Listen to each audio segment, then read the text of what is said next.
I used to believe my days were simple. I woke up beside Ilara, watched the light touch her face, and thought fate had finally chosen me. Every morning I said, "We're lucky," and she always smiled, soft and quiet. One day I asked, "Do you ever think the world picked us on purpose?" She laughed and said, "Maybe time did." Her answer always felt strange. Marcus met me outside the workshop later that day. He slapped my shoulder and said, "You look too happy." "That scares me," I laughed and told him. "Love does that." He grinned and replied, "Or magic." Destiny loves drama. When he mentioned magic, my chest tightened. Ilara never liked that word. That night, I cooked while Ilara sat by the window. I said, "Marcus thinks we're cursed by destiny." She didn't look at me. She said, "Please don't joke about time." I asked, "Why does it bother you?" She paused and whispered, "Because time always takes payment." I tried to joke, saying, "It already paid." "It gave me you," she smiled, but it didn't reach her eyes. Later, we walked through the quiet streets. I said, "You saved my life once." "I'll never forget that." She stopped and said, "I didn't save you." I laughed nervously and replied, "You pulled me back when everything froze." She looked away and said, "You don't understand what I changed." I said, "I don't need to understand." "I trust you." She nodded, but her hands were shaking. Marcus called out to us from the corner. He said, "Hey, hero, still breathing?" I answered, "Thanks to her." Marcus winked and said, "Guess time owes you." Ilara flinched like he had struck her. That night I woke up thirsty and walked toward the hall. I heard Ilara's voice before I saw her. She was whispering, broken and desperate. She said, I would do it all again for him. I'd break time again. I froze. I waited for my name. It never came. My chest hurt sharp and deep. I stepped back silent, realizing for the first time that I might never have been the one she loved. I pressed my hand to my mouth and listened to my own breathing. I told myself there had to be another explanation. I told myself love wasn't this cruel. My legs felt weak as I returned to our room. Ilara lay down beside me later and asked softly, "Are you awake?" I said, "Yes." She said, "You're shaking." I answered, "Just cold." She reached for my hand and I let her.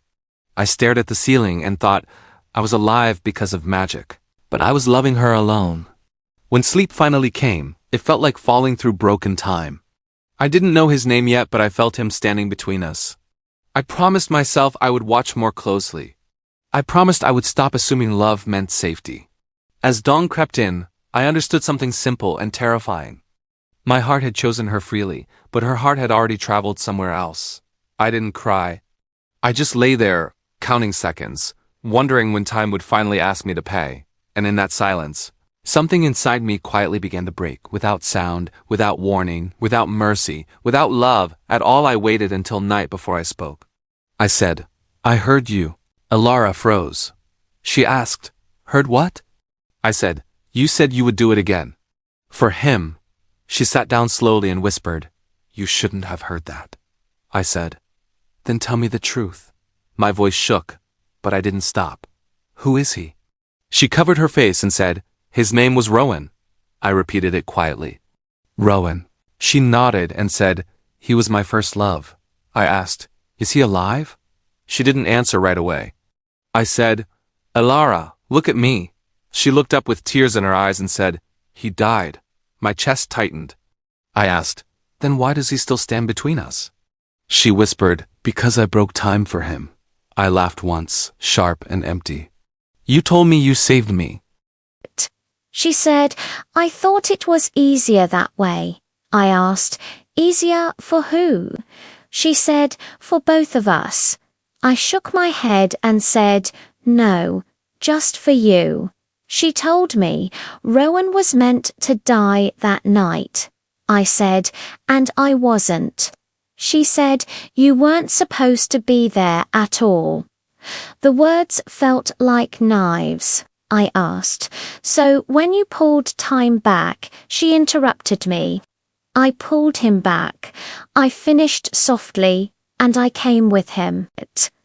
She cried and said, "You were a side effect." I felt something tear inside me. I asked, "Every breath I take?" She nodded. "Every moment." I asked, "Did you ever choose me?" She said nothing. That silence answered everything. I paced and said, "So our life, our future," she said. It was real to me. I laughed bitterly. "Real because you were lonely." She flinched. I asked, "Does Rowan know?" She said, "No." I asked, "Does anyone?" She whispered, "My mentor did." I said, "Who?" She said, "Master Kale," I asked, "the man who taught you time magic." She nodded and said, "He warned me." I asked, "About what?" She said, "That time always demands balance." I said, "So I'm the debt?" She reached for me and said, "No, you're more than that." I pulled away and said, "Then why do I feel like a mistake?" She cried harder and said, "I never meant to hurt you." I said, "But you built our love on a lie." She whispered, "I was afraid." I answered, "So was I trusted you anyway." I asked, "If time corrects itself, what happens to me?" She whispered, "I don't know." I said, "Say it." She closed her eyes and said, "You were never meant to be here." The room felt empty after that. I sat down slowly, like my body forgot how to stand. I thought about every promise, every smile, every future we planned. None of it was chosen. It was borrowed. I looked at her and felt like a stranger to my own life. I didn't scream. I didn't beg. I just stared at my hands and realized something terrifying. I wasn't betrayed by another man. I was betrayed by time, by love, and by the truth she kept from me. I stayed, but I stopped reaching for her. At breakfast, I said, "Did you sleep?" She said, "Enough." Silence filled the space between us. I asked, "Do you want tea?" She nodded without looking at me. I realized we were acting like strangers who shared a room, not lovers who shared a life. Days passed like that. I spoke less. Alara spoke less. When she brushed past me, I felt nothing but weight. One night she said, "You're quiet." I answered, "So are you." She said, "Are you angry?" I said, "I'm tired." We stopped fighting because fighting meant caring. I told myself I was being patient, but really I was shrinking. I remembered moments when she stared at my face like she was searching for someone else. I asked once, "Where do you go when you're quiet?" She said, "Somewhere I can't return from." I left the house and walked until my chest hurt. That was where I met Lisbeth. She was closing her small clinic when she said, "You look lost." I said, "I think I am." She smiled gently and said, "Sit. You're holding pain like it might run away." Inside, she asked, "Who hurt you?" I said, "The woman I love." She didn't react. She said, "Did she leave?" I said, "No, she stayed." Lysa nodded and said, "That can hurt more." I asked, "Am I wrong for feeling invisible?" She answered, "No one deserves to feel like a shadow." Her words followed me home. Elara was asleep when I returned. I watched her breathe and wondered who she saw when she closed her eyes. I whispered, "Do you see me?" She didn't answer. I realized then she was loving a memory, not the man standing beside her. The next morning she avoided me again. I said, "We can talk." She said, "There's nothing new to say." I asked. Is there room for me in your heart? She flinched and said, Please don't ask that. That was the answer I didn't want. That night, I searched the study for answers. I told myself to stop it. But my hands kept moving. I found a thin journal hidden under old maps. When I opened it, my breath stopped. Page after page, the same name filled the paper. Rowan, Rowan. I sat on the floor and laughed quietly. I said, So this is it. Every look, every pause, every silence made sense. I wasn't her beginning. I wasn't her choice. I was the space left behind when she reached backward instead of forward. Loving her meant loving a ghost, and I was only the body she used to hold it. I closed the journal and put it back where it belonged. When Elara called my name from the other room, I answered, Coming. My voice sounded normal, and that scared me. I lay beside her and understood the truth at last. I was never her first choice. I was just the replacement who stayed. I stared at the ceiling and told myself I would survive this. I said it out loud, softly, like a promise. But I matter, I whispered. The words felt strange, but they were mine. If love had made me smaller, then pain would make me honest. I turned away from her and waited for sleep, knowing something inside me had finally accepted the truth. I didn't hate her, but I stopped hoping, and that quiet ending felt heavier than any shouted goodbye. I think forever. People started forgetting me in small ways. The baker asked, What was your name again? Even though I'd known him for years. I laughed it off and said, It's me. He frowned like I was joking. At home, Elara searched for a cup and said, I swear we owned 3. I said, You gave one to me. She stared at the shelf and whispered, I don't remember that. I told her, Something is wrong. She said, Please don't say it out loud. I asked, Say what? She answered, Time is listening. That was when Master Kale came for me. He knocked once and said, We need to talk. I said, I know who you are. He replied, Then you know this won't be kind. We sat across from each other. He said, You are a time anomaly. I asked, meaning? He said, You exist because time failed. I laughed and said, That sounds like my whole life. He leaned forward and said, You were never meant to be here. I said, Elara already told me that. He nodded. Then you know the danger?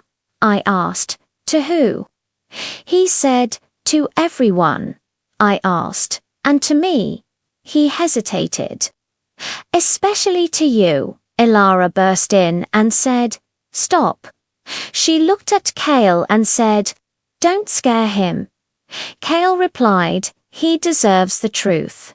I said, Let him speak. Kale said, Time always corrects itself. It erases mistakes. I asked, Am I the mistake? He answered, Yes. Elara grabbed my arm and said, You can stay quiet. We can hide this. I asked, Why? She said, If the council knows it. I lose my magic. I looked at her and asked, Is that what you're worried about? She said, It's complicated. I said, No, it's clear. Kale stood and said, Objects will vanish, memories will blur, people will forget. I asked, Until when? He said, Until balance is restored. I asked, And how does that happen? He looked at Elara. She looked away. After he left, Elara whispered, "Please don't tell anyone." I said, "You're asking me to disappear quietly." She said, "I'm asking you to protect us." I answered, "You mean protect you?" She cried and said, "I can't lose everything. I thought I already have." That night, my reflection felt thin, like it didn't belong to me. I asked myself if leaving would be easier. I wondered if letting time erase me would hurt less than staying unwanted. The thought scared me because it felt calm. I went outside to breathe. The street felt unfamiliar. Then I saw him. A man stood near the fountain, laughing with a woman. My heart stopped. I knew his face without ever meeting him. I whispered, "Rowan." He turned his head, alive, solid, real. In that moment, I understood. Time wasn't done correcting itself, and I was standing in its way. I didn't plan the confrontation. I just walked toward him and said, "Rowan." He turned, surprised, and asked, "Do I know you?" I said, "No, but you know her." His face tightened. "Elara?" I nodded. He sighed and said, "Then you're part of this mess." I said, "You're alive because of her." He stared at me and said, "So are you?" I laughed once and replied, "That depends on who you ask." He studied my face and asked, "What did she tell you?" I said, "Enough to break me." He shook his head and said, "She never told me about you." I stepped closer and said, "She broke time for you." He swallowed and said, "I know." I asked, "Did you ask her to?" He answered, "No, I woke up alive and confused." His voice cracked. "I thought I was dreaming," I said. "You stole my life." He flinched. I didn't know there was a price. Anger rose, sharp and hot. I said, "She chose you," he said quietly. "She chose her fear." I wanted to hate him, but all I saw was guilt. He said, "I can feel something wrong." "Like I don't belong," I said. "Welcome to my world." A woman stepped beside him and asked, "Who is this?" Rowan said, "Siren, this is—" He stopped. I said, "No one." Siren looked at me with cold eyes and said, "You look sick." I answered, "I might be." She said, "Rowan died once. He won't again." I asked, "Even if someone else has to?" She didn't answer. Rowan said, "Siren, please." She crossed her arms and said, "Time always takes something back." I said, "Then it came for me." She looked at me like I was already fading. That look hurt more than her words. I turned to Rowan and said, "Did you love her?" He said, "I still do." I nodded and replied, "That makes sense." He asked, "Do you love her?" I said, "I did." The past tense surprised me. Rowan ran a hand through his hair and said, "I didn't steal your life on purpose," I said. "Intent doesn't change the damage." He lowered his head and whispered, "I would give it back if I could." I asked, "Would you die?" He looked up and said, "If that's what balance means." Silence stretched between us. Siren stepped back, shaken. I felt something shift inside me. My anger loosened, leaving exhaustion behind. I realized then that Rowan wasn't my enemy. He was just another piece moved by Elara's hand. Rowan said, "Time feels wrong around me." I said, "It's breaking." He asked, "Can it be fixed?" I answered, "I don't know." He said, "Then let me help you understand it." I asked, "Why?" He replied, "Because if one of us has to pay, it should be the one she saved." His words settled heavy in my chest. I looked at him and saw not a rival, but a mirror. I said, "Helping me might kill you." He nodded and said, "Then at least my life will finally be mine." I walked away after that, but his offer followed me. For the first time since learning the truth, I didn't feel alone. I felt afraid, angry, and hollow, but I also felt clarity. Elara's choices had broken time, but Rowan was willing to face it with me. That didn't fix anything, but it changed something important. It showed me that survival wasn't about being chosen. Sometimes it was about standing still and letting the truth finally catch up, even if it hurt, even if it cost everything, even if time itself demanded blood. Master Kale didn't sit down. He said, "There is no gentle way to say this." I replied, "Then don't be gentle." Elara stood beside me, silent. Cal said, Only one of you can remain. I asked, me or Rowan? He nodded. Balance demands it. I laughed softly and said, time is cruelly simple. I turned to Alara and said, choose. She whispered. I can't, I said. You already did. She shook her head and said, please don't make me say it.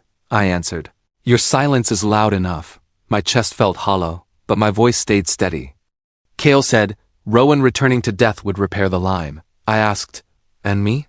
He said, you would fade. I said, like I already am. Alara reached for me and said, there has to be another way. I asked, is there? Kale hesitated. There is a ritual. Lysa stepped forward and said, what kind of ritual? Kale looked at her and said, forbiddance. I asked, what does it do? He answered, it anchors existence. I said, mine? He nodded, at great cost. I looked at Alara. She said nothing. I turned away and said, I won't beg anymore. Alara whispered, I never asked you to, I replied. You didn't have to. Lysa touched my arm and said, you deserve to choose yourself. I looked at her and asked, even if it breaks everything? She said, especially then. I thought about love and how small it made me feel. I thought about waiting to be chosen. I said, if I disappear, will you mourn me? Alara cried and said, of course. I answered, that's not love. That's guilt. The words hurt, but they were true. Cal said, the ritual may strip memories. I asked, whose? He said, yours. I nodded. I've lost worse. Alara finally spoke. Please don't do this, I asked. For me? She couldn't answer. Silence filled the room. I realized then I wasn't afraid of dying. I was afraid of living unseen. I said, I won't be the price for someone else's happiness. Lysa squeezed my hand and said, say the words. I looked at Kale and said, I'll do it. Kale warned, once begun, it cannot be undone. I replied, neither can love built on lies. Alara fell to her knees and whispered my name. I didn't move. I felt something inside me harden, not with anger, but with resolve. I said, I choose to stay. Kale nodded slowly. Then prepare. As the candles were lit, I understood something painful and freeing. I wasn't fighting Rowan. I wasn't fighting time. I was fighting the part of me that believed love meant disappearing. I stepped forward and accepted the ritual, not to erase another man, but to claim my right to exist. I stood inside the circle as Kale spoke the final words. My knees shook, and I said, I'm here. Lysa answered, stay with me. Marcus muttered, you're pale. The light flared and pain flooded me. I gasped and said, I can't feel my hands. Lysa said, breathe. I tried, but memories slipped away. I whispered, my mother's face. It vanished. I asked, did I have parents? Lysa froze. She said yes. Her voice broke. Marcus stepped closer and said, you used to talk about the river near your home. I searched my mind and felt nothing. I laughed, empty. I don't remember dreaming. Cal said, the ritual takes what anchors you. I asked, what's left? He answered, choice. Alara stood behind him. I said, look at me. She didn't. I asked, does it hurt to watch? She whispered, please stop. The light pulsed. I cried, I'm forgetting Marcus. Marcus said, I'm right here. I shook my head. Your laugh sounds familiar. Lysa held my shoulders. She said, you are kind. I asked, was I good? She smiled through tears. Always. I felt something tear loose. I said, my future? Kale replied, gone. I nodded. Then I won't miss it. Alara screamed, stop this. Kale answered, it's done. I said, you chose silence. She shook. I was afraid. I said, so was I. The room trembled. Alara gasped. My magic. She fell to her knees. Light drained from her hands. Marcus whispered, it's moving to her. Kale said, balance shifts. I watched numb. I felt weak but solid. Alara screamed again, help me. I stood still. My chest hurt, but I didn't move. I realized then survival isn't free. It costs memory, love, and mercy. I chose to pay. Lysa whispered, you're still here. I nodded, unsure who that was. Alara cried, please. Her voice echoed. I turned away. For once, I let time take from her instead. I sat on the floor. Marcus asked, do you remember how we met? I frowned. No. He swallowed. That's okay, I said. Tell me who I am, Lysa answered. You're brave, I asked. Was I loved? She hesitated. Yes. I looked at Ilara. She sobbed. I felt nothing. That scared me. I said, I won't chase you. Kale spoke softly. The cost is complete. I asked, will it get worse? He replied, you'll adapt. Marcus tried to joke. You always hated silence. I listened. I don't mind it, Lysa squeezed my hand. Stay with us, I said. I'll try, Ilara screamed again. The sound cracked something. Her magic burst out, wild. Kale shouted, hold steady! I watched sparks fade. Ilara collapsed. She whispered, I can't feel time. I felt a strange calm. I said, neither can I. Marcus stared. Is this justice? I answered, it's balance. Silence followed. I breathed. I existed. That was enough. I closed my eyes. Lysa said, rest. I nodded. I'll remember this moment. Kale warned. Memory will blur. I replied. Some things stay. Marcus asked. Like what? I said, choice. Ilara whimpered. I didn't turn. That was my answer. I understood then that love without choice is a cage. I stepped out of it. The ritual ended. The night felt quiet. I stayed standing. I was broken, but I was real. Lysa smiled. You did it, I asked. Did I? She said. You lived. Ilara screamed once more. Her power vanished. I didn't move. I finally let go. One chose myself. Time took the rest. I stayed still. That was enough for me at last. Tonight, alone, breathing, existing. Free, silent, whole, unchosen, alive, present, grounded, human, here, now. The council chamber felt colder than any prison. Ilara stood in the center, shaking. One elder said, your magic is gone. Ilara whispered, I know. Another said, you broke time. She said, I was afraid. I stood behind her and said nothing. Rowan stood near the wall. He looked smaller than before. I asked him, are you still alive? He nodded and said, yes. I said, do you feel lucky? He looked down. No, I feel empty. The council leader said, Ilara, you are banished. Please, the leader replied, leave the city by dawn. Ilara turned to me and said, say something. I answered, there's nothing left to say. Rowan stepped forward and said, this shouldn't be only on her. The leader said, sit down. Rowan looked at me and whispered, I never wanted this. I said, neither did I. He said, she loved me. I replied, she loved not being alone. Ilara fell to her knees and said, I used you. The words echoed. She looked up at me and said, I was scared of the silence. I nodded. She continued, you made it quieter. I asked, did you ever love me? She said, I cared. I replied, that's not the same. I didn't raise my voice. I didn't move. I just listened. She cried and said, I didn't think I'd lose everything. I answered, you didn't think I'd lose myself. Rowan turned away.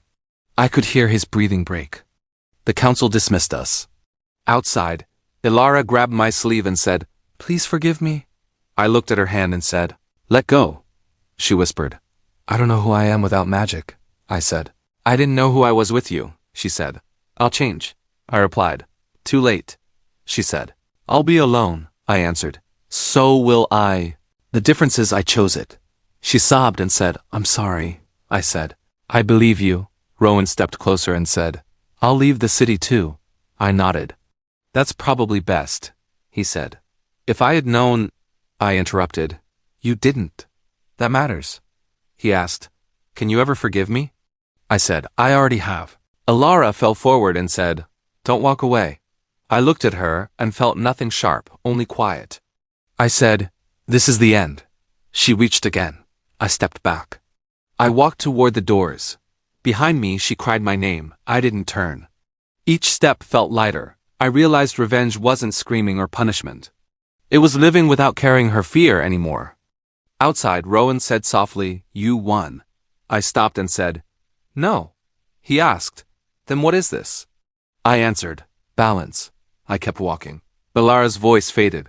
For the first time, power didn't belong to magic or love. It belonged to silence, to choice, to me leaving without hatred. That was when I understood. Karma didn't need my anger. It only needed time, truth, and me finally choosing to walk away, free, alone, whole, unafraid, and finished. Time stopped fighting me. I felt it in small ways. People remembered my name again. Doors stayed solid. Master Kale said, "You're anchoring." I asked, "Is that good?" He replied, "It means you're no longer slipping." I said, "I don't feel strong." He answered, "Strength isn't loud. We trained every morning." Kale said, "Stand still." I said, "That's it?" He nodded. "You spent too long reacting." I closed my eyes and said, "Time scares me." He replied, "Then face it." I breathed and felt the air settle. Kale said, "You're learning control." I asked, "Or acceptance?" He smiled, "Both." Lysa brought water and said, "You look better today." I said, "I feel clearer." She asked, "Do you miss her?" I thought before answering. "I miss who I was." She nodded. "That's honest." We sat quietly. She said, "You don't need to fill silence anymore." I said, "I know." Marcus joined us later and said, "You used to hate mornings." I frowned. "Did I?" He laughed.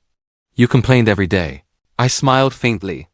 "That sounds like me," he said. "You joked even when things were bad." I asked, "Was I happy?" He shrugged. "You tried." Walking home, I told Lysa, I thought love meant shrinking. She said, "Love should make room." I asked, "What if it doesn't?" She replied, "Then it isn't love." Her words stayed with me. Days passed quietly, no drama, no magic tearing at my skin. I trained, rested, and listened. Kale said, "You're resistant now." I asked, "To time?" He said, "To erasure." That word felt important. Marcus said one night, "You stopped apologizing." I said, "For what?"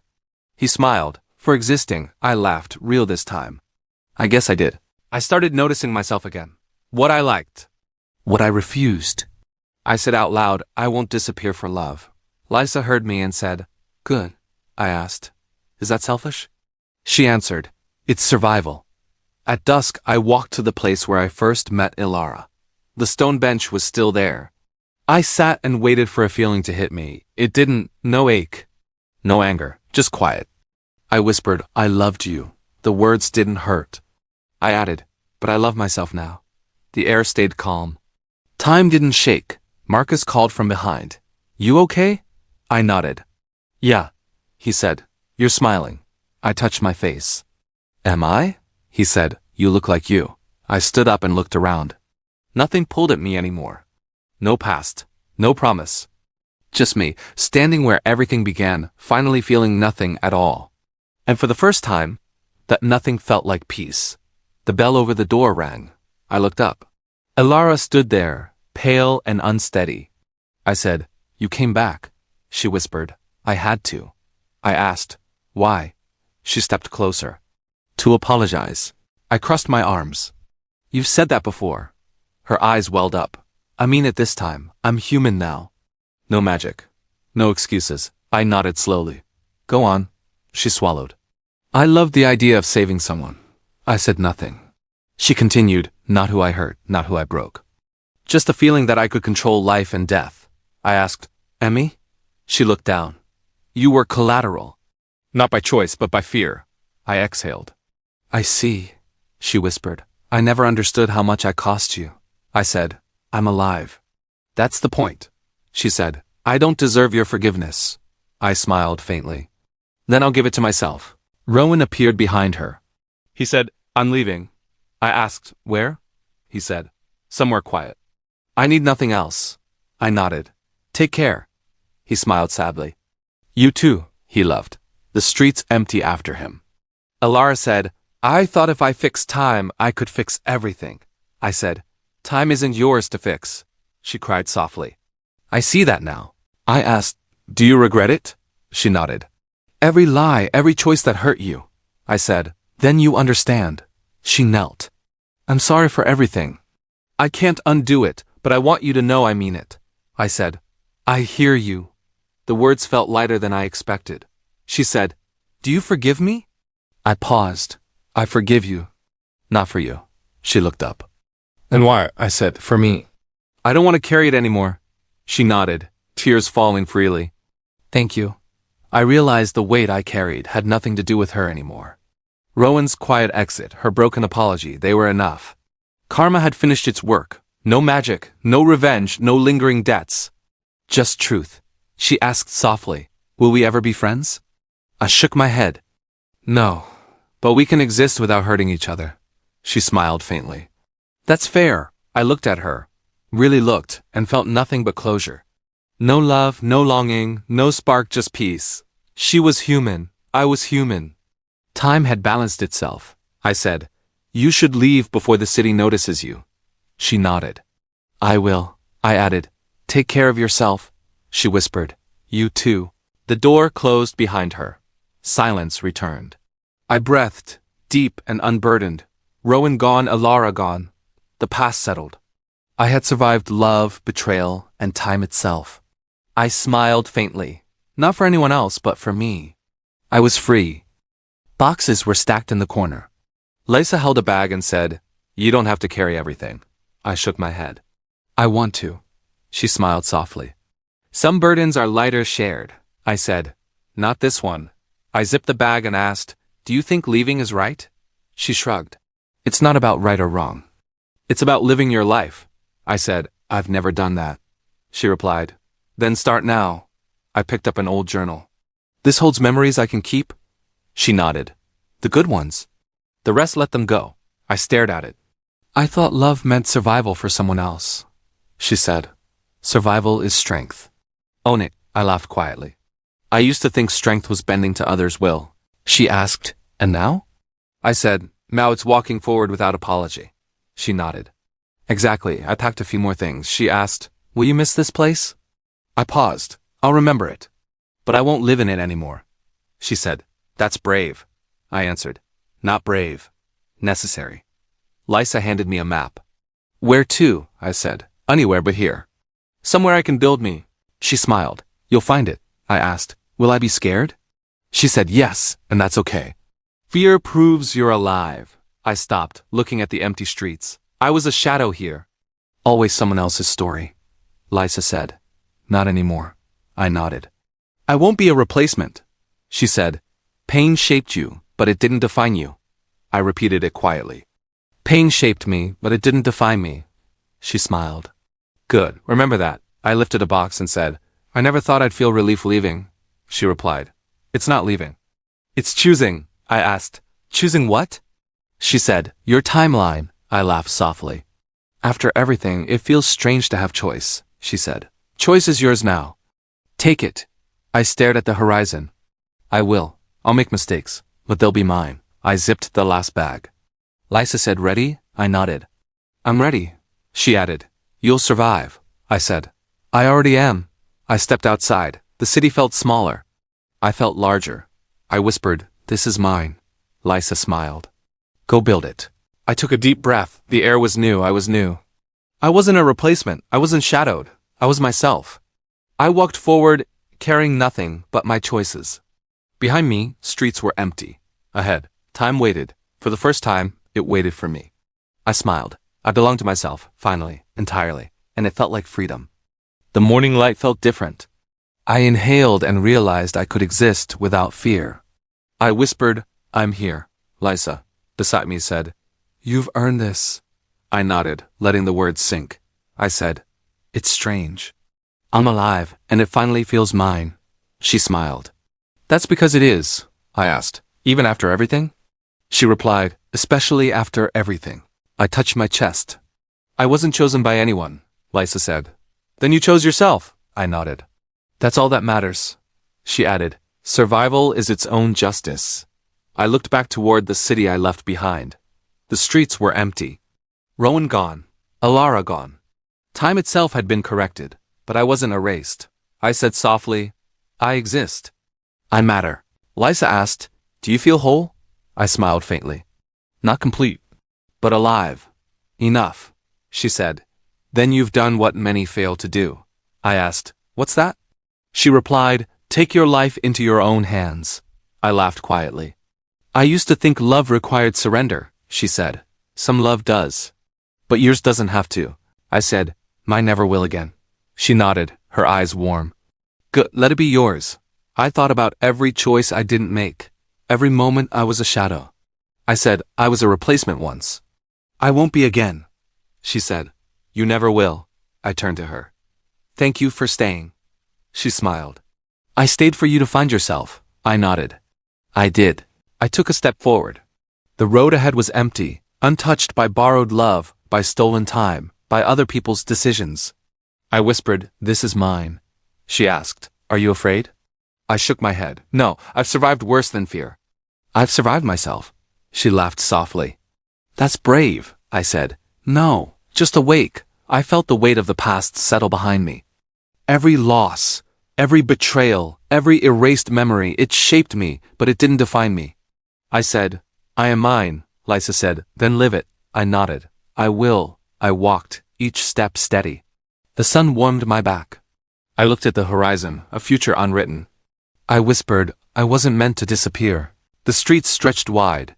Time flowed calmly around me. I breathed, fully present. I didn't need magic, apologies, or validation. I was enough. I paused once, feeling the silence. Then I smiled.